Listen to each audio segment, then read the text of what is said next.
Today in the Roddy's Kitchen, we are going to make spatchcock roast chicken, some Pasilla roasted garlic salsa, roasted garlic, and we'll have a nice family-sized salad to go along with it. Several different serving options. You can have a nice, depending on your family size, you can serve it all at once. Pick and choose your parts. You can make some sandwiches. You can even make nice chicken bowls. Have a couple times during the week. Let's get to it.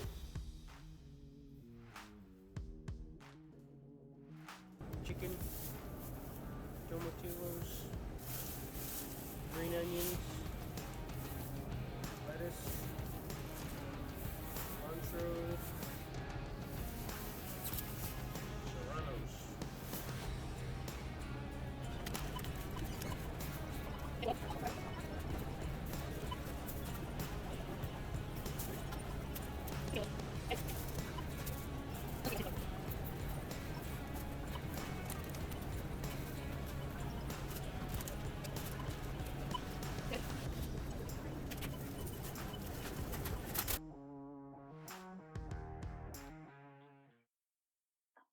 Okay, here's how we spatchcock the chicken. We're going to put the breast side up. So this is the backbone. And there's two ways you can do it. Either with a nice sharp kitchen knife or a nice sharp pair of shears. And what you're going to do is you are going to come in along the edge, one side of the backbone and the other side of the backbone, and there's a bunch of tiny bones there. You're going to clip them all.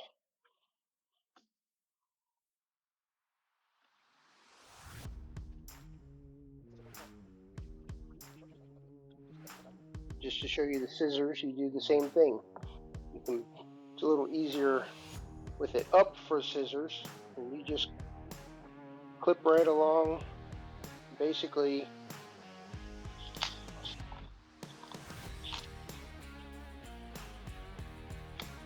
cut it all the way to the end and cut it out.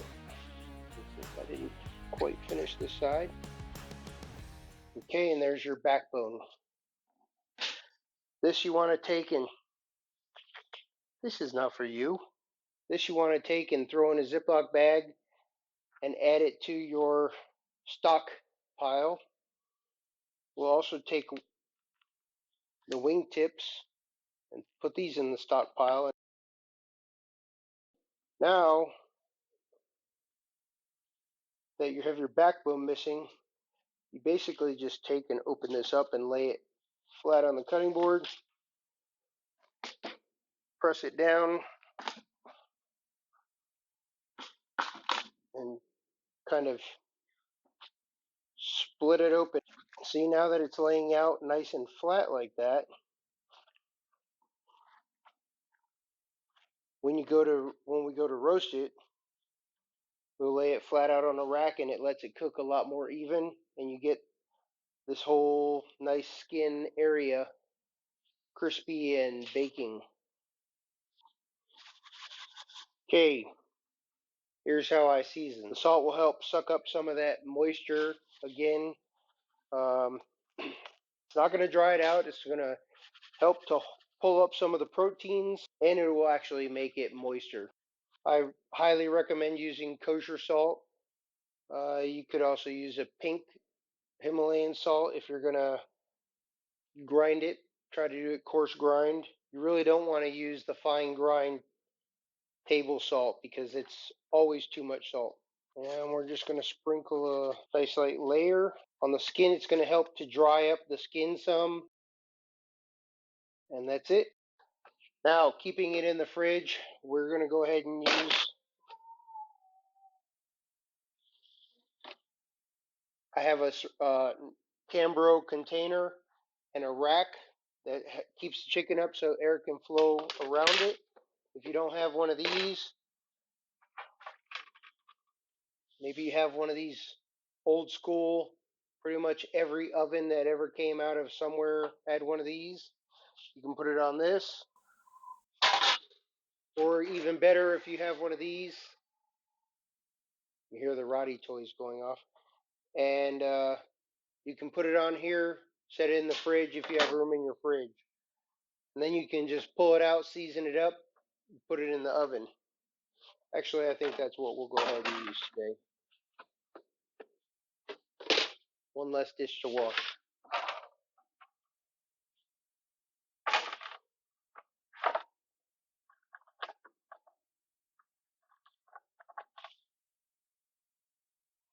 Okay, that's it.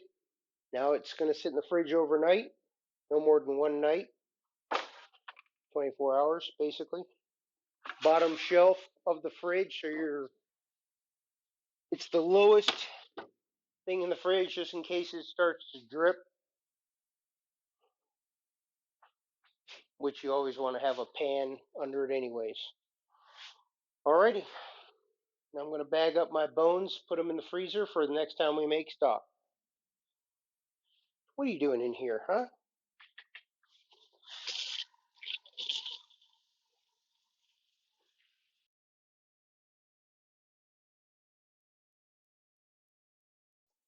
So it has been about 20-ish hours later. Chicken is curing in the fridge, dry curing, dry brining, whatever you want to call it. We're going to go ahead and get some garlic set up, throw it in the oven and roast while we set up the chicken and start roasting the chicken. For this, we're just going to use a little olive oil, a little salt and pepper, and wrap it up.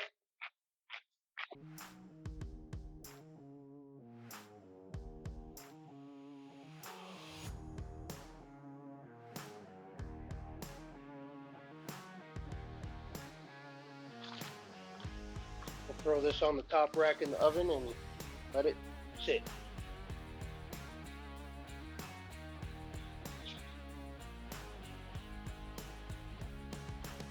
Now we're going to go ahead and set up the chicken.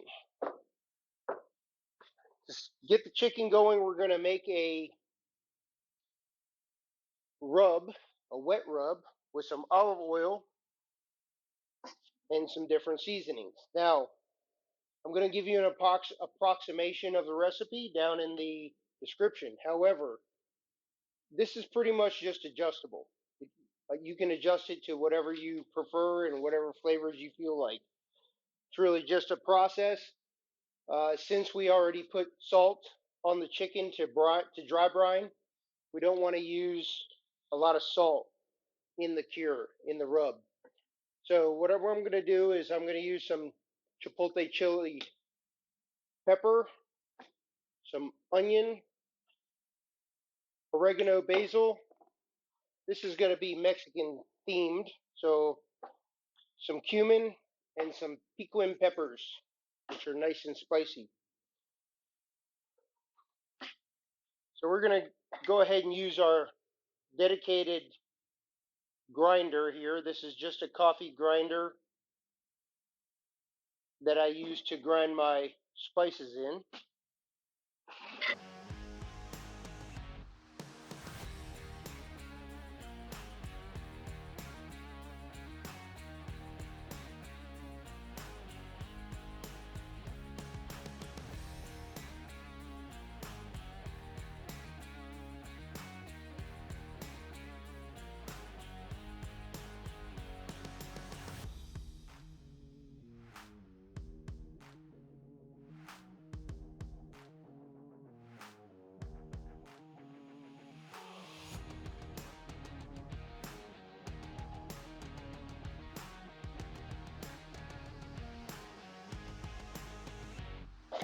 Relatively fine.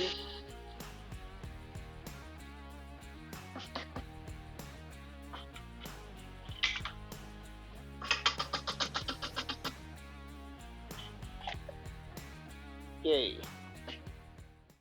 Now we're going to go with our extra virgin olive oil. I put enough to cover the seasonings. Now we'll give that a good stir.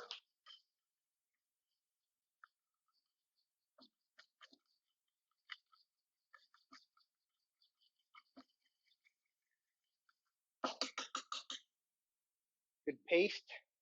A little bit nice and spreadable. And then we're going to pull out our chicken. Alright, so as you can see, our chicken skin has dried up quite a bit. And one thing I like to do is go ahead and get my fingers up under the chicken skin. Just try not to tear it up. Just gently kind of poke under there. Spread your fingers around that way. Not only we're going to put a little rub on top, we're going to put some of this rub under the skin also.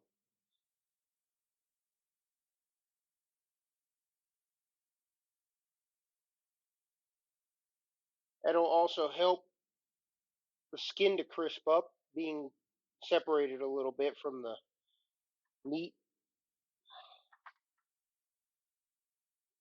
And the fats that are up under there can render out and make your meat nice and juicy. That's a little bit on the top side, a little bit on the bottom side. Again, it's just a separation in the meat, so good place to stick some rub. Alright, so I'm going to go in, try to get up in these pockets, push it down in there, rub around as best as you can. You don't need to fill it up heavy, you just need to get a light coating in there. Alright, now we're going to rub all the outside. You can wear gloves if you don't like things touching your hands, or of course if you're cooking for guests, they would probably prefer it. The Rotties won't care. Just spread it out so it's somewhat even. Flip it over. Try to keep things clean as you cook. Makes it easier. Clean as you go, as my mother taught me. Alright, that looks pretty good. We're going to put the skin side up. Now, I highly suggest that you learn to start using a thermometer. This is a ThermoWorks smoke. They also have a simpler version. This has two probes for using in the smoker, one that you can put in meat. You could actually buy two of the meat probes and use it in two different things of meat. If you were like cooking, let's say chicken and ribs, and you wanted to monitor the temperature of both, or I have another probe that you just stick on a clip and it monitors the temperature inside the oven or the grill or the smoker, and then one you put in the meat. For this, since we're just going to do it in the oven, we're just going to use the meat probe. We want the internal temperature to be 165 in the dark meat.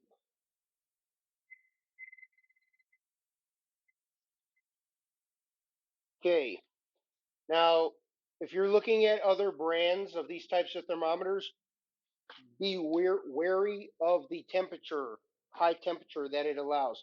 These are meant to use up to like 500. I think they actually go a little bit over 500 degrees max temperature. I used to buy these cheap ones you can find at different stores, and I would burn through one in less than a year. I've had this one for like 6 years. So it's definitely worth looking at one that you make sure you check what the high temperature of it is. I use it all the time in the oven, on the grill, and in the smoker. So I'm going to stick this into a chunk of meat on the dark. I'm going to go right here in the leg. You want to make sure that you're not up against a bone. It only needs to be in about 1.5 inches or so, inch and a half. And then we are going to go into the oven. This is going to go on top.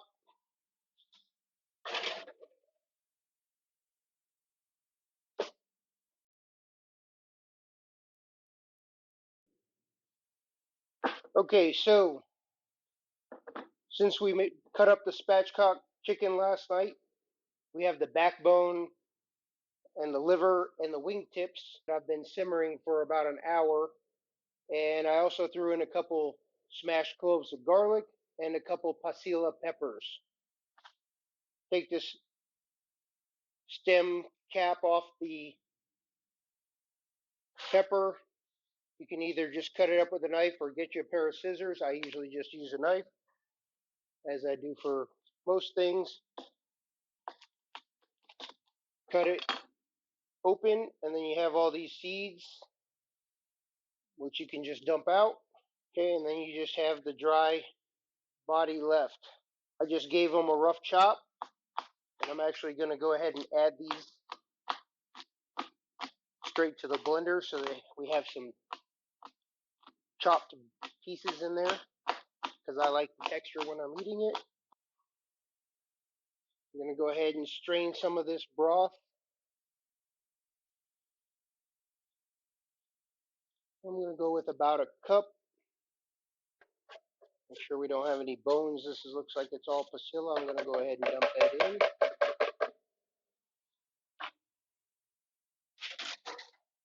And then I'm going to put this dry in there.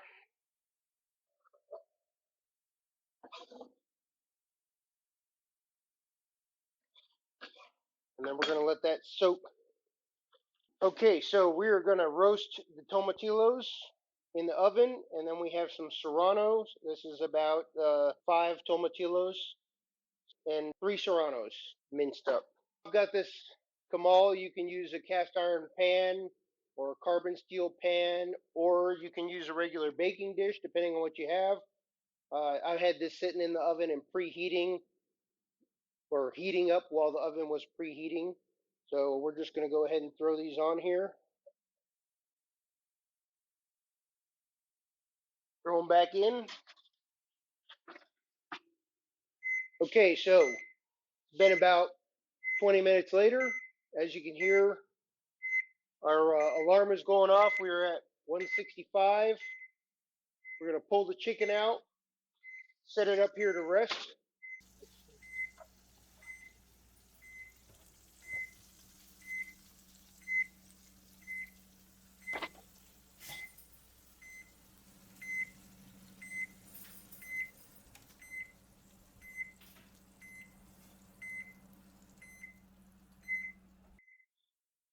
And we're going to take our tomatillos, throw them in the blender.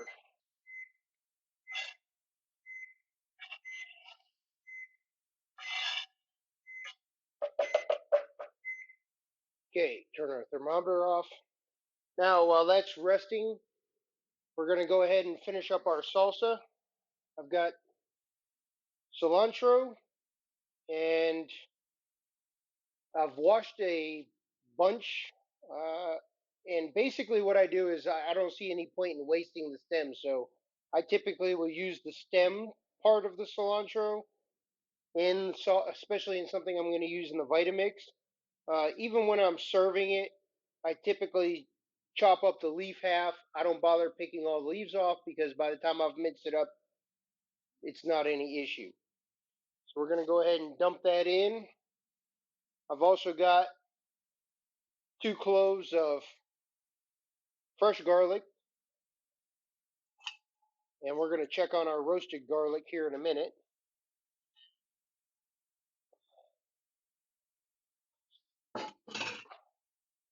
And we've also got a bunch of scallions, and yes, as in a bunch, one bunch. Just cut them up into rough chunks because while this is processing, you want everything to come out kind of even.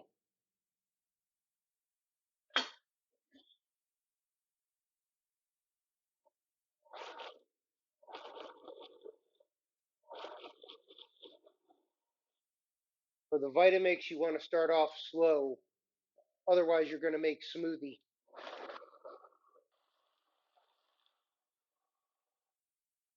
See how that is?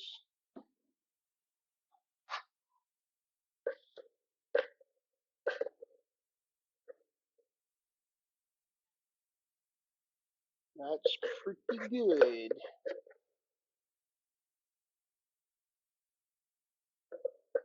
Let's see how it tastes.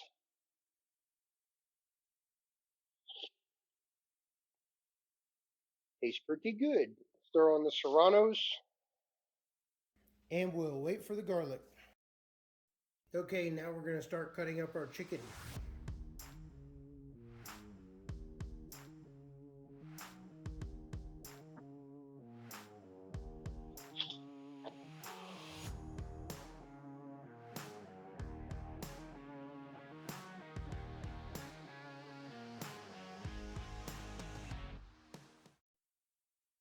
Okay, so as you saw, the dark was good, and actually, the thermometer was lying to me a little bit. Not really, but in the leg where I had it in, it read the temperature properly. So in the breast was still a little underdone. So I didn't like where it was, so I stuck the thermometer in the breast, put it back in the oven, and let that come back up to 165 degrees. So now we're going to proceed on. Still good and juicy. We're going to make some slices. What do you think?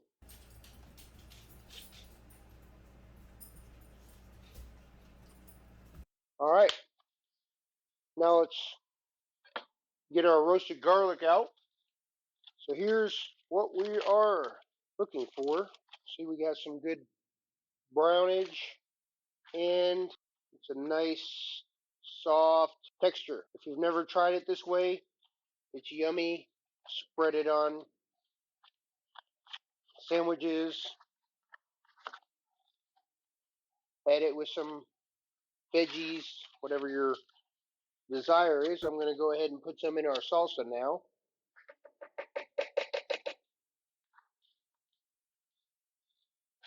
It's got a much sweeter taste when you roast it.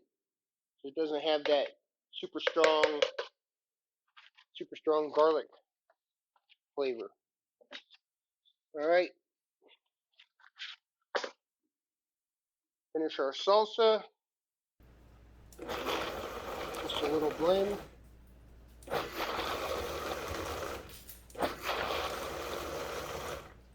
Couple pulses.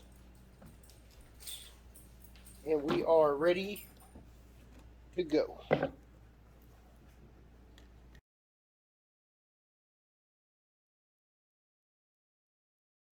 All right, so the way we're going to serve this today, we're going to put down a little bit of sliced, chopped romaine lettuce, a couple slices of our chicken breast,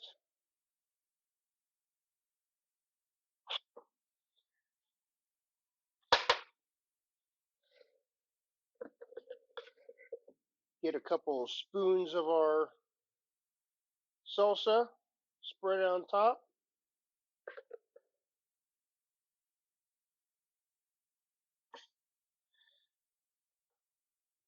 chopped green onions, cilantro, and this is actually hatch chili pepper. It has a mild, this one is a mild spice.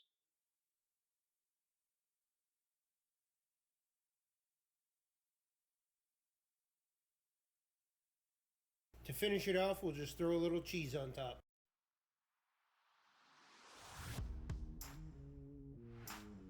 Okay, so as you see, we have several different options you can make things out of. I'm going to get to eating my chicken bowl. And we could also go ahead and take white meat and make some sandwiches. Roasted garlic makes a great spread. Of course, you can also check out our other videos coming. So make sure to subscribe. We're going to make some mayonnaise that will go great for making this, and some waffles to use as a sandwich. Alrighty. Talk to y'all later.